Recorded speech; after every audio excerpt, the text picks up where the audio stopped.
이제 우리에게 주신 하나님의 말씀을 함께 찾아 읽으시면서 또 눈으로 보시고 귀로 듣는 시간입니다. 먼저 구약의 말씀은 창세기 21장 1절로 7절의 말씀입니다.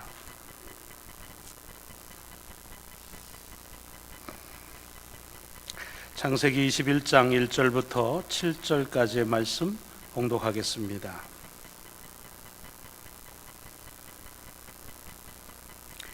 여호와께서 말씀하신 대로 사라를 돌보셨고 여호와께서 말씀하신 대로 사라에게 행하셨으므로 사라가 임신하고 하나님이 말씀하신 시기가 되어 노년의 아브라함에게 아들을 낳으니 아브라함이 그에게 태어난 아들 곧 사라가 자기에게 낳은 아들을 이름하여 이삭이라 하였고 그 아들 이삭이 난 지 8일 만에 그가 하나님이 명령하신 대로 할례를 행하였더라. 아브라함이 그의 아들 이삭이 그에게 태어날 때에 100세라. 사라가 이르되 하나님이 나를 웃게 하시니 듣는 자가 다 나와 함께 웃으리로다. 또 이르되 사라가 자식들을 젖먹이겠다고 누가 아브라함에게 말하였으리오마는 아브라함의 노경에 내가 아들을 낳았도다 하니라. 아멘. 신약의 말씀은 로마서 6장 8절부터 11절의 말씀입니다.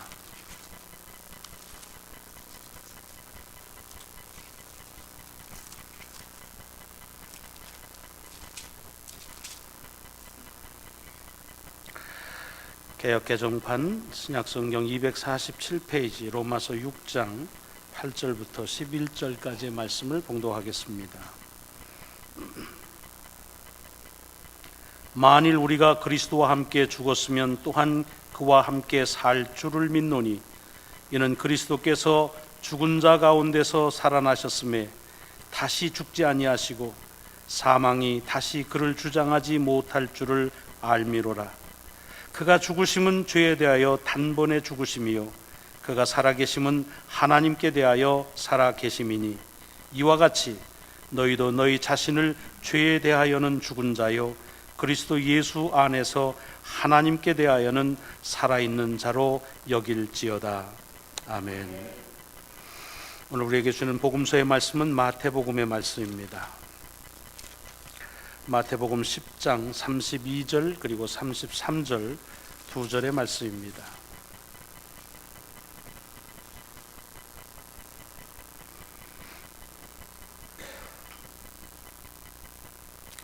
누구든지 사람 앞에서 나를 시인하면 나도 하늘에 계신 내 아버지 앞에서 그를 시인할 것이요 누구든지 사람 앞에서 나를 부인하면 나도 하늘에 계신 내 아버지 앞에서 그를 부인하리라.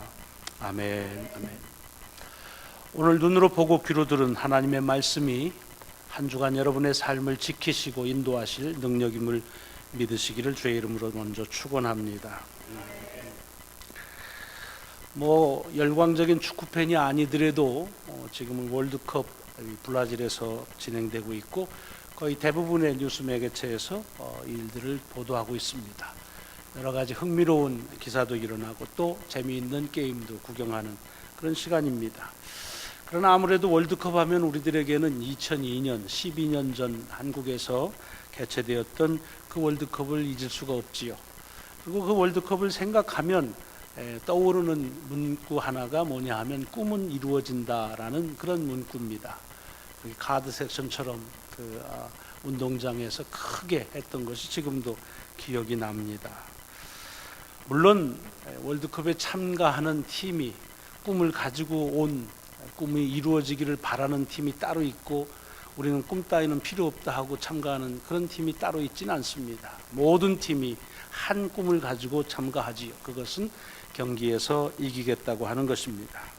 그러나 모든 팀이 다 이기지 못하는 것 그것은 너무나 자명한 일이고 그렇다고 그럴 때 어떤 팀에게는 꿈은 이루어지기도 하고 또 어떤 팀에게는 그 꿈은 좌절되기도 합니다. 이번 대회도 보니까 당연히 이길 줄 알고 아주 우승 후보로 꼽혔던 그런 스페인이 벌써 2패로 탈락이 확정이 됐고 그 다음 축구의 종주국인 잉글랜드도 두 번 패해서 예선에 탈락을 이미 했다고 합니다. 뭐 그들이 탈락한 게 뭐 그렇게 막 큰 충격이라고 볼 수는 없겠지만, 뭐 스페인이나 잉글랜드라고 해서 이번 가서는 우리가 그동안 많이 이겼으니까 한 번쯤 져주자라고 시작했을 리가 없고, 그래서 그들의 가진 꿈이나 또 우리가 가지고 있는 꿈이나 마찬가지였을 것입니다. 그런데 우리나라 한국 대표팀에게 거는 꿈이 지난번보다는 조금 못하지 않나 싶습니다.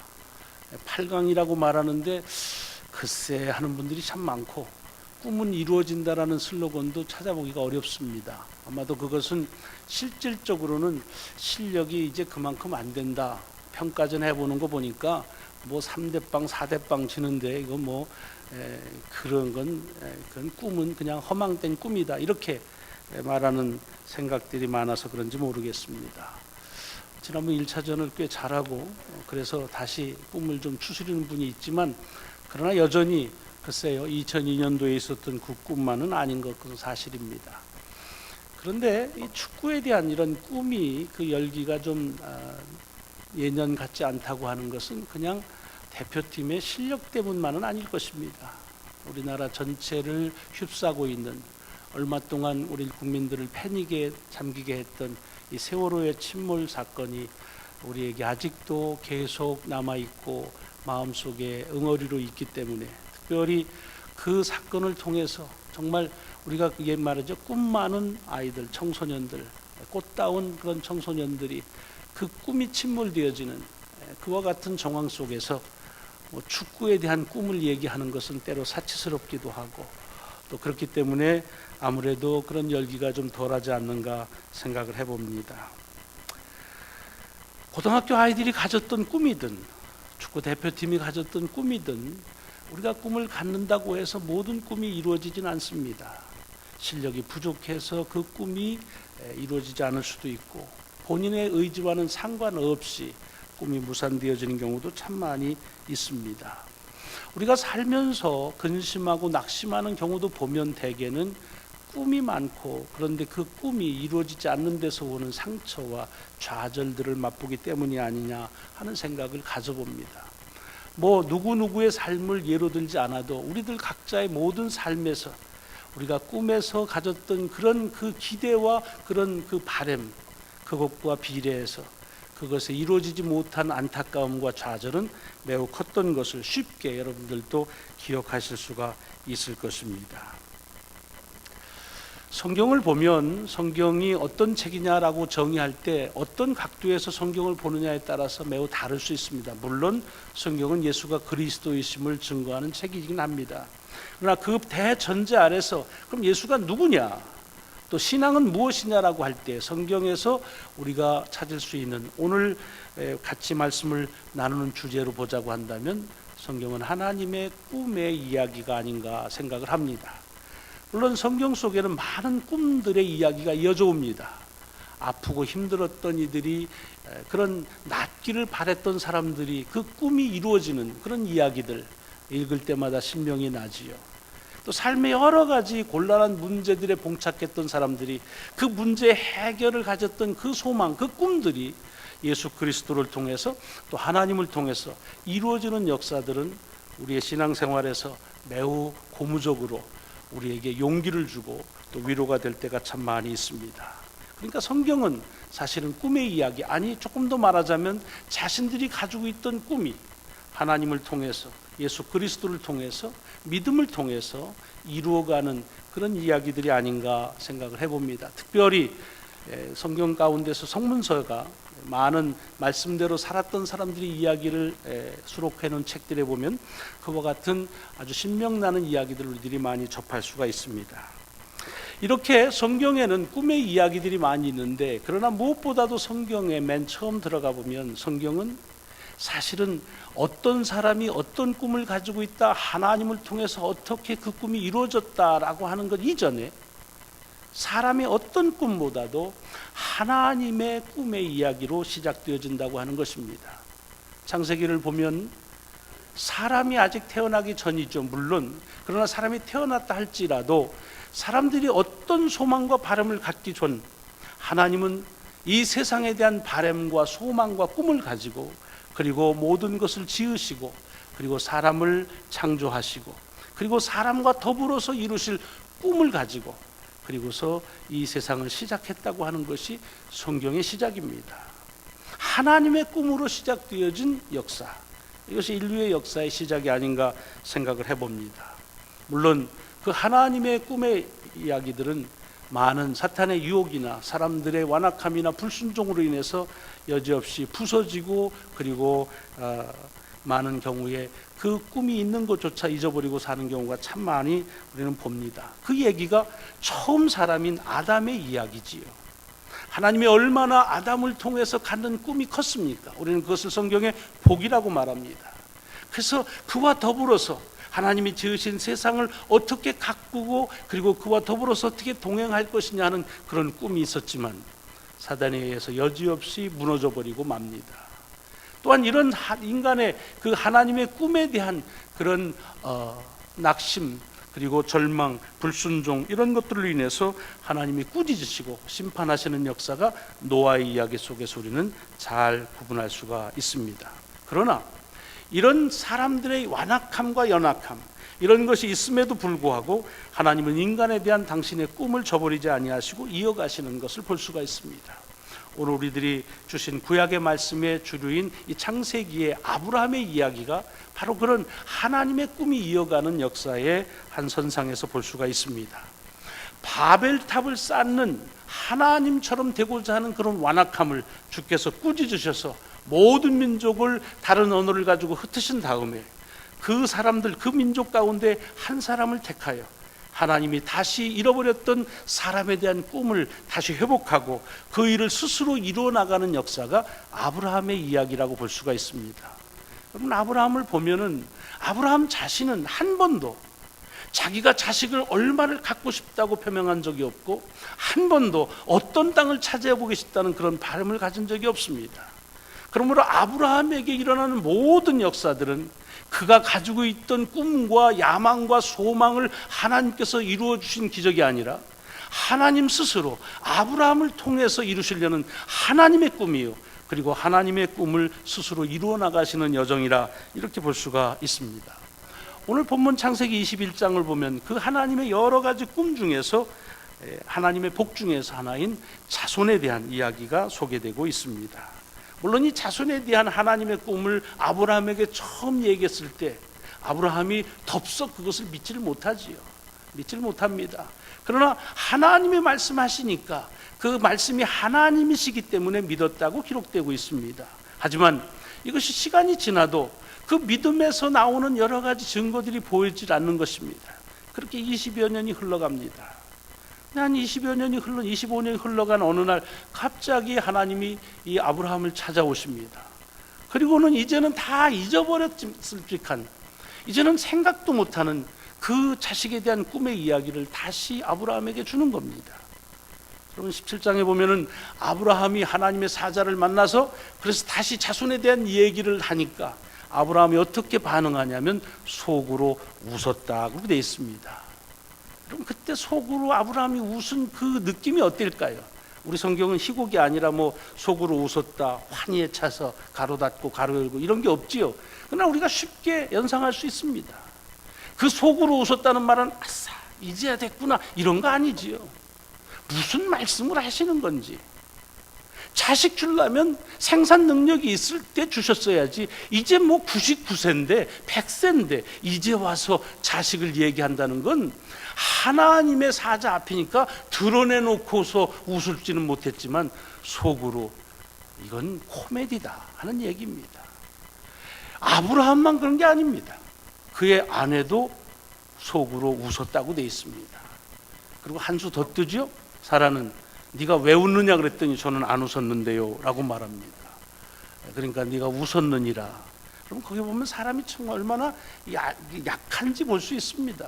하나님 앞에서도 하나님의 말이 믿겨지지 않아 실소를 금할 수가 없으면서도 정말 믿지를 못합니다라고 말하지 못하는, 그러나 그렇다고 해서 그 말씀을 믿을 수 없는 그런 지경에서 삶은 사람만이 아니라 우리 또한 살아가고 있는 것이 아닌가 생각을 합니다. 그런데 이렇게 하나님께서 다시 20여 년 만에 나타나셔서 자손을 주겠다고 하시고서 하시는 말씀의 첫 번째가 이름을 바꾸라는 겁니다.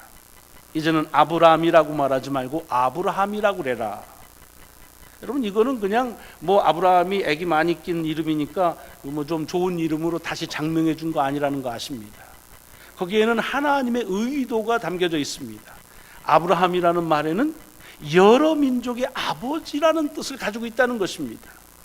뜻은 참 좋지요. 근데 한번 생각해 보십시오. 지금 아브라함에게는 여러 민족은 고사하고 자식 하나가 없을 때입니다. 근데 이름부터 바꾸라는 겁니다. 여러 민족의 아버지라. 한두 명의 아버지라고 말했다고 하는 그래도 좀 가당한 얘기지만은 무슨 민족을 운운합니까? 그리고 자기 아내인 사라에게도 사라라고 고치라고 합니다. 그것도 똑같은 의미죠. 여러 민족의 어미라, 그런 뜻입니다. 한번 생각해 보세요. 여러분이 아브라함이고 사라라고 한다면, 야, 하나님이 지어준 이름이니 얼마나 좋을까, 감사하다 그랬겠습니까? 아니, 이 이름 가지고 어떻게 하라는 겁니까?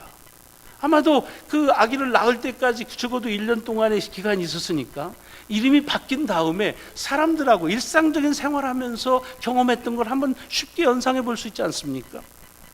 아브라함 그랬더니 나 이제 아브라함이 아니야, 아브라함이야. 아, 그래? 그 이름 참 잘 바꿨네. 하나님이 바꿔주시니까 역시 다르네. 사람들이 그렇게 했겠습니까? 그럴 리가 없지요. 아니, 무슨 자식이 하나도 없는데 무슨 여러 민족의 아버지라고 하는 이름, 웃긴다. 아마 다 속으로 웃었을 겁니다. 사례에게도 마찬가지였겠죠. 하이 사례, 하이, 그때는 하이였는지 모르지만 그랬을 때, 나 이제 사례 아니야, 사라야. 아, 그래, 사라가 훨씬 부르기도 좋고 이쁘다, 이름 잘 바꿨어. 그랬을 리가 없습니다.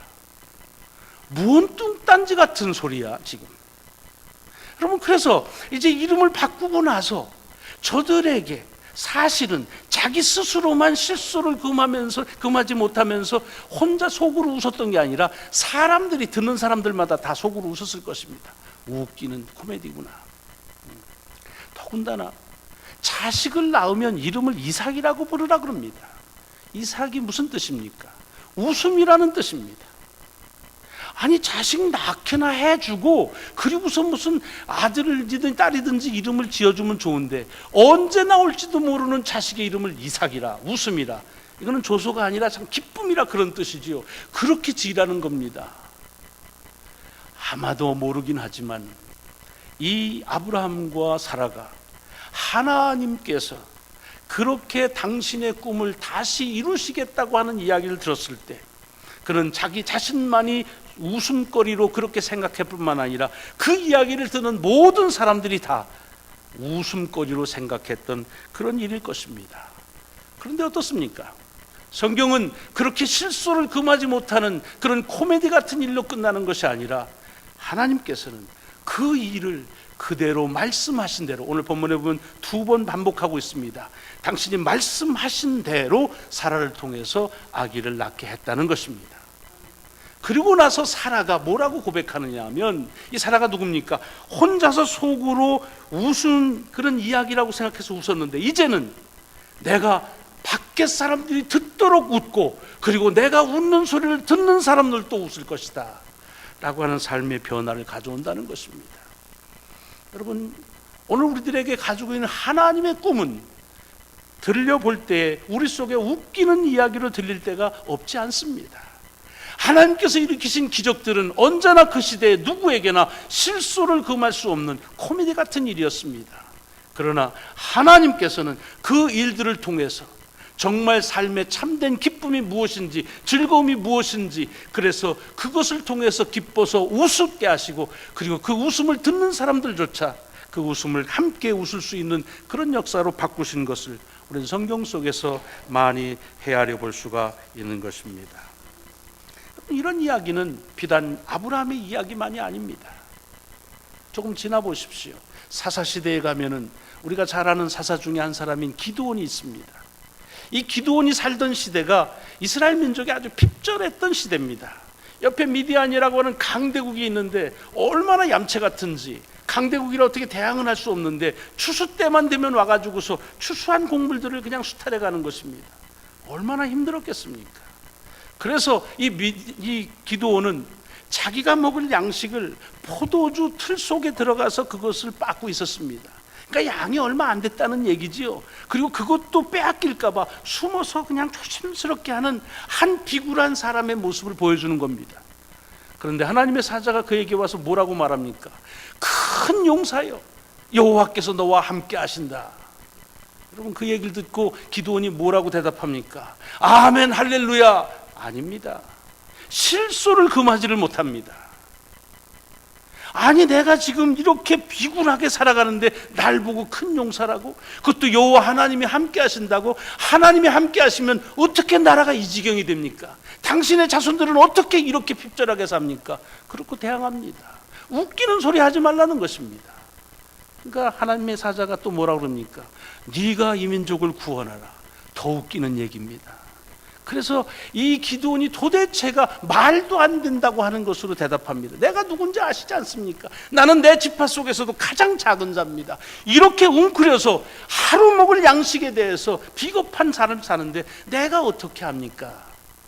여러분, 꿈이 스스로 좌절되었을 때 하나님은 그 기드온을 통한 이스라엘의 당신이 가지고 있는 꿈을 얘기하십니다. 그 꿈은 기드온과 또는 기드온의 이야기를 들은 사람들에게 실소의 그런 웃음거리지만 결국에 가서 하나님은 기드온을 통해서 이스라엘 백성들이 함께 웃을 수 있는 저들에게 거룩한 즐거움을 주셨다고 하는 사실을 우리는 성경을 통해서 알 수가 있습니다. 결국 성경은 무엇이냐? 하나님의 꿈의 이야기, 그 하나님의 꿈을 사람들이 들을 때 실소를 금하지 못할 수밖에 없지만, 그러나 하나님은 그것을 결국에 모든 사람들이 웃을 수 있는 그런 이야기로 그렇게 바꾸어 주시는 역사라고 하는 것입니다. 오늘 신약에 있는 로마서의 말씀 잘 아시는 대로 바울이 로마에 있는 교회에 주는 그런 교훈입니다. 여러분, 굉장히 파워풀하지요. 아주 강력하고 확신 있지요. 그럼 한번 생각해 보십시오. 이 바울이 어떤 삶을 살았던 사람이니까? 사도행전에 보면은 사람이 죽었다가 부활했다고 하는 것 가지고 얘기하는 것, 그 말도 안 되는 소리, 웃기는 소리라고 해서 그 사람들을 잡아 가뒀던 사람입니다. 어디서 지금 정신 나간 소리 하느냐?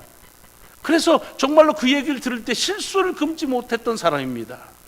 근데 하나님께서는 그를 잡아서, 그래서 그가 속으로 빈정거리고 비아냥거리고 웃었던 그 비웃음을 변해서 삶의 진정한 기쁨의 웃음으로 바꿔주실 뿐만 아니라 그 소리를 증거하는 자로, 그래서 그 증거를 받는 모든 사람들에게 삶의 진정한 웃음을 함께 웃을 수 있는 그와 같은 전도자로 삼으셔서, 그래서 로마서에서 이와 같이 확증 어린 영생에 대한 고백을 하고 있는 것인 것입니다. 하나님께서 당신의 꿈을 바울을 통해서 당신이 스스로 이루신 그런 귀한 결과의 고백이 오늘 그 중에 하나가 로마서 6장의 말씀입니다. 오늘 마태복음 10장의 말씀도 크게 다르지 않습니다. 마태복음 10장은 아시는 대로 주님께서 12제자를 세상에 파송하시면서 하신 말씀입니다. 스승이 제자를 파송할 때 줘야 될 권면의 말씀은 너무 상식적으로 잘하는 겁니다. 자, 힘들지만 용기 내라. 그리고 내가 권능 줄 테니까 누가 뭐라고 하든지 내가 다 알아서 해결할 테니까 너희는 그냥 열심히 가서 전하기만 해라. 뒷감당은 내가 다 할게. 뭐 이렇게 해줘야 됩니다. 그런데 그 가는 제자들에게 뭐라고 말합니까? 마태복음 10장에 보면은 내가 너희를 세상에 보내는 것이 마치 양을 이리에게 보낸 것 같다. 잡혀 먹으면 뭐 도대체 게임이 안 되는 겁니다. 그러면서 더 얘기합니다. 너희들이 가서 얘기할 때 그 이야기를 듣는 사람들이 너희를 조소할 거다. 그리고 너희는 회당에서 채찍질을 맞을 것이고 너희는 이 성전에 가서 공회에 끌고 갈 것이다. 그리고 너희가 내 이름으로 사람들에게 미움을 받을 것이다. 쉽게 얘기하자면 너희는 세상에 나가서 조롱거리가 될 거라는 얘기입니다. 조속거리가 될 것이라는 것입니다. 이게 스승이 제자를 파송하면서 할 얘기는 아니죠. 그러나 주님께서 이 말씀을 하시는 이유는 뭐냐 하면, 그러나 두려워하지 말라. 끝까지 견디는 자는 구원을 얻으리라. 여러분, 믿는 자도 아닙니다. 끝까지 견디는 자는 구원을 얻으리라고 하시면서 주신 말씀이 오늘 32절과 33절의 약속입니다. 누구든지 사람 앞에서 나를 시인하면 나도 하늘에 계신 내 아버지 앞에서 그를 시인할 것이다. 하나님의 꿈, 그리스도를 통해서 제자들에게 이 꿈 얘기를 하시고 나는 내 꿈을 정녕 이루시겠다고 하시는 그런 약속의 말씀을 주시는 것입니다. 제자들이 나가서 하나님의 꿈을 전할 때 사람들은 듣고 웃기는 소리라고 여길 것이지만은 그러나 두려워하지 말라. 하나님은 당신의 꿈을 반드시 이루시어 결국에는 웃게 하실 것이라고 하는 말씀이 오늘 본문에 주어지는 말씀입니다. 여러분, 신앙생활에 우리가 하면서 많은 꿈을 갖습니다. 그리고 그 꿈을 예수 그리스도를 통해서, 하나님을 통해서 이루어지는 기쁨과 희열을 경험합니다. 그러나 우리의 꿈이 이루어지는 것만으로 감사한다고 한다면 우리가 할 수 없지만은 하나님의 섭리 가운데서 우리가 바라는 대로 이루어지지 않을 때 답을 찾을 수가 없습니다. 그러므로 신앙은 내가 가지고 있는 꿈을 하나님을 통해서 이루려고 하는 열정이라기보다는 그 이전에 하나님께서 나를 통해서 이루실 당신의 꿈이 있으며 그 꿈을 당신 스스로 이루어 나가신다는 사실을 믿는 믿음이라고 하는 것입니다. 아시는 대로 아브라함은 처음 부름 받을 때부터 자식을 하나님께 바치는 믿음을 가진 자는 아니었습니다. 그러나 하나님은 계속해서 연약하기 그지없는 아브라함에게 당신의 꿈을 주시고 그 꿈을 스스로 나가 결국에는 그와 같은 믿음에 이르게 만드셨다고 하는 사실입니다. 오늘 우리가 살아가면서 여러 가지 삶의 어려움 가운데 삽니다. 그래서 이제는 소망을 말하기조차 두렵습니다. 꿈을 얘기하는 것조차 혹시라도 실수가 될까봐, 비아냥거리는 것이 될까봐 우리는 겸비를, 그리고 겸손을 포장한 채 말하지 않을 경우도 많이 있습니다. 그렇게 우리의 삶에서는 우리는 연약하고 완악할 수밖에 없다는 존재입니다. 그러나 하나님의 꿈, 내가 다 헤아려 할 수 없지만은 분명하게 내게 주어진 하나님의 축복, 그 하나님의 꿈은 우리에게 하나님 스스로 이루신다고 하는 사실이 다시 한번 새로운 시간을 살아갈 수 있는 우리의 소망이 되어질 줄로 믿습니다. 오늘 성가대에서 찬양한 이사야 41장에 나오는 두려워 말라는 말씀, 이것이 언제 주신 말씀입니까? 바벨론의 포로로 잡혀가서 이제는 아무 꿈도 없다, 이제는 모든 것이 절망으로 끝났다, 왜 우리가 하나님을 붙잡지 못했을까, 왜 하나님을 우리는 더 가까이 못했을까, 그러나 이제는 다 끝났다고 말할 때 이사야를 통해 주신 말씀 아닙니까? 너희가 나를 붙잡는 것이 끝났을지 모르지만 나는 너희를 다시 붙잡아서 내 꿈을 너를 통해 이루어주겠다. 너희는 나에게 가까이 못했지만 내가 너희에게 가까이 가서 내가 너희를 향한 꿈을 내 스스로 이루겠다고 하는 말입니다. 두려워하지 말라는 말은 사람의 가지고 있는 강건함이나 우리의 용기에 근거한 것이 아니라 하나님의 꿈이 하나님 스스로 이룬다고 하는 믿음, 바로 그것이 우리 삶 속에 주시는 두려워하지 말라고 하는 귀한 신앙의 근거라는 사실을 오늘 성가대와 더불어서 하나님께 고백하면서 한 주간을 사는 저희들의 신앙의 고백으로 또한 고백합니다. 한 주간의 삶에 하나님이 이루시는 꿈을 바라보시고 그리고 경험하시고 또한 그 주시는 그런 축복이 여러분에게 환하게 웃는 웃음으로 그렇게 드러나서 여러분의 웃음소리를 듣는 이마다 함께 웃는 귀한 한 주간이 되시기를 주의 이름으로 축원합니다. 기도하시겠습니다.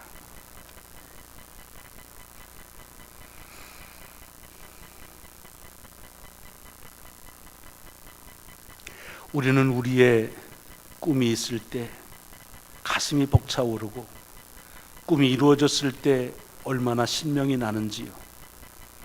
그러나 그 꿈이 좌절될 때마다 우리의 찾아오는 절망을 어떻게 할 수가 없는 삶의 여러 가지 경험 가운데 있습니다. 그러나 오늘 다시 저희들을 부르시어서 믿음이란 우리 자신의 가지고 있는 소망과 꿈을 신앙을 통해서 이루어내는 것이 아닌 하나님의 우리를 향한 가지고 있는 꿈이 하나님 스스로 이루어 가심을 경험하게 하시는 귀한 주님의 주권적인 역사임을 다시 깨닫게 하시오니 감사합니다. 한 주간의 삶 다시 주님 앞에 의뢰합니다. 우리가 꿈을 접었다 할지라도 하나님의 꿈을 접지 않는 한, 우리가 꿈을 이루지 못한다 할지라도 하나님께서 그 꿈을 이루신다고 하시는 귀한 소망 안에서 다시 한번 우리에게 주는 새로운 시간을 살아가게 하여 주옵소서.